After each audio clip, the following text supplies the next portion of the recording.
It's the early hours of the morning and I'm leaving Paradise Palm Bay to head up north. I'm going up to the Daintree again and I'm going up to Mossman Gorge.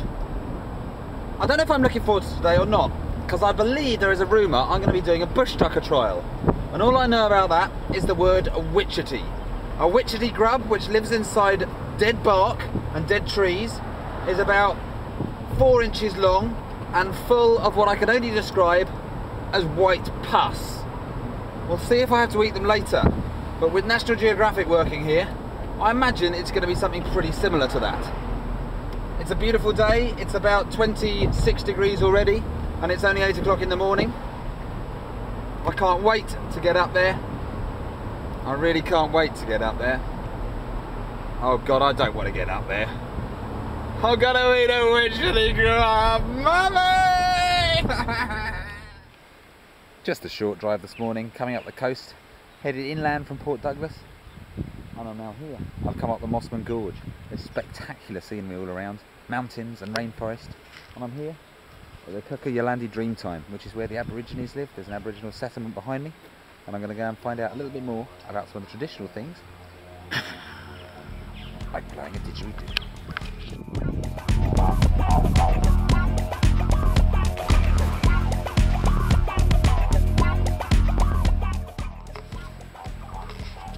It was bound to happen, wasn't it? I've come down the road to the traditional Aboriginal centre and they're going to make me eat traditional Aboriginal food. That means only one thing. That means the famous witjuti grub. On the table behind me here, there's a piece of wood and there's about 4 of these things crawling around. Yep, I've got to do it. I'm going to eat one. For a starter, and just to cleanse the palate, I'm going to try one of these first of all. It's called a wild or native avocado. And they're actually pretty good. It's almost a cross between avocado, funnily enough, and banana. So this cleanses the palate. It's the amuse bouche before the main course. I don't know if I'm looking forward to this bit.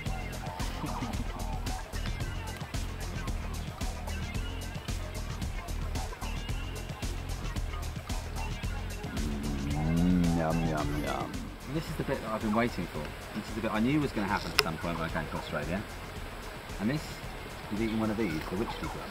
Now I believe it's a bit of a local delicacy. That's right. Tastes a little bit like, possibly like chicken, but cooked possibly like peanut butter. Peanut butter. So raw like this, you've just got to break the head off. Tap on it. Yeah. And then put the whole thing in. Yes, yeah. Oh, or drop it.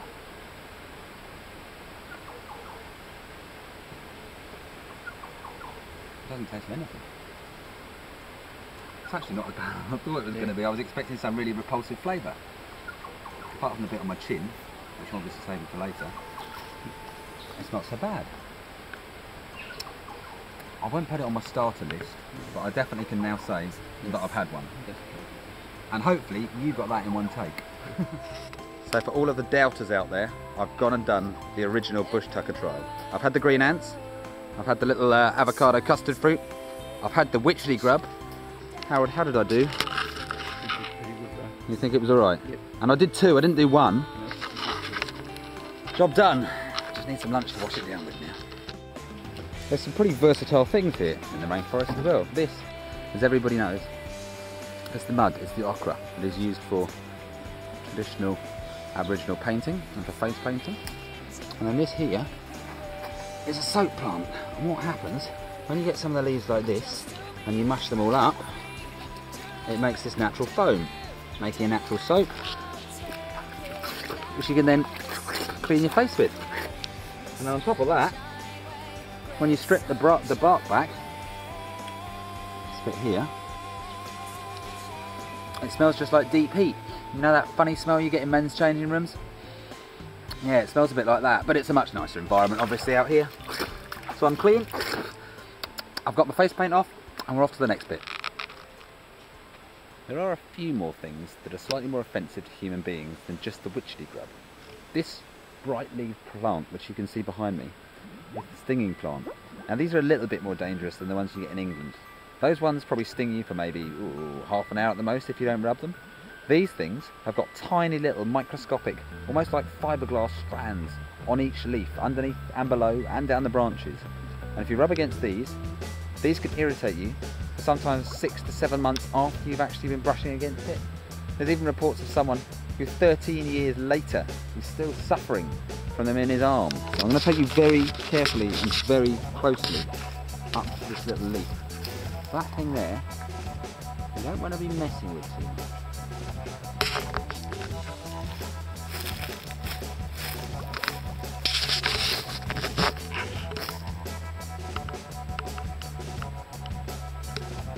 That is the culmination of thousands of years worth of work. That is the strangler tree. And what happens is there's a resident tree in the forest section. This one here. This one grows. The strangler fig grows up and around it, squeezes and tightens on the host tree until it's eventually dead. The host tree then dies away, and what's left is a big gap in the centre where it used to be. This one is thousands and thousands of years old and about 100 metres high. And then all of these shooters that we looked at first of all, that disappear down into the ground and run away into the undergrowth,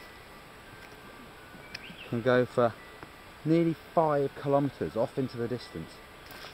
And they start off in an amazing way. If the seeds drop on the ground, they just rot away and don't germinate. But what happens is birds, when they lay their droppings up in the boughs of a normal tree, the droppings are there, up above the ground.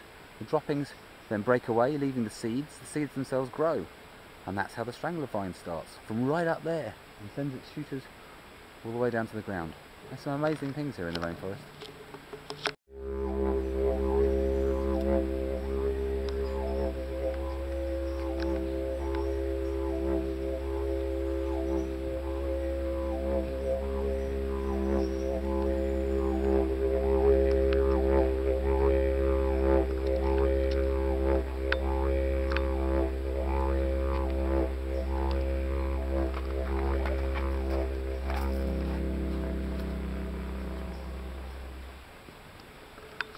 Okay.